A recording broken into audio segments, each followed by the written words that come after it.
Welcome to Unit Digital Academy. तो ये आउ गोटे बेस्ट 3D क्वेश्चन, बहुत इंपोर्टाट क्वेश्चन।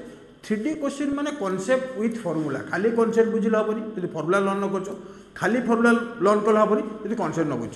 सी कह what is the height of the cylinder, cylinder height पचारा कौन कह that has the same volume of sphere and it's same volume of sphere, यार वॉल्यूम जहाँ अच्छी यार वॉल्यूम से अच्छी। तापर कह it's radius is same as sphere and sphere of diameter हूँ 12।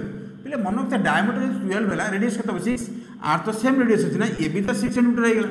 मत कह आर वॉल्यूम जाए आर वॉल्यूम से क्वेश्चन देती आर वॉल्यूम के ना पाई, आर स्क्वायर के ना 6 रो स्क्वायर 36 एच को एच, आर वॉल्यूम के ना 4/3 पाई आर क्यूब 6 इंटू 6 इंटू 6, ये है 36, ये है 36, पाई पाई कैंसल 3 2 कैंसल। मत कह एच है ना 8 सेंटीमीटर, जोटा कि ऑप्शन डी।